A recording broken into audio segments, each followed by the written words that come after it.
यार जूता चाहिए यार फंक्शन में जावे के लाने। तुम जूता ले बच्चा कौन तो हम बता वार पार को जूता ले अच्छे फंक्शन में पैर जा और खेत में जूतो अच्छे दिन रात बिल्कुल ये फंक्शन ही खिलाने वाला है ही वही खिलाने भी जूता तो ऐसे जूता नहीं मिले तुम्हें दोबारा है। यार पार जैसे जूता है फंक्शन में पहन जाओ एक नंबर रे थे।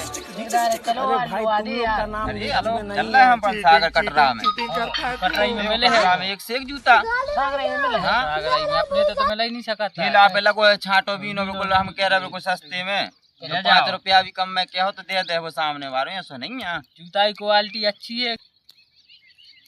कराओ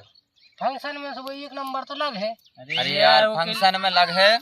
देखो हम बता रहे हैं हाँ फंक्शन में लग है एक नंबर हाँ और ऊपर लिखो रहे आर पार जहाँ जैसे ही तुम पहुँचो आर और पार हो जाओ आर और पार कोई टेंशन नहीं है कोनो ने कछु कही सुखी जो सुनो हम कि जो आर पार कर दें कर बस जूता है अपने पास आर जो पार है देखो कज्जू देखो जो है यहाँ से बता दो कि सील सील सही लगेगी। हर का सील लगी है सब कुछ मिले वो में तुम्हें अरे यार तो सही है जी और का जूता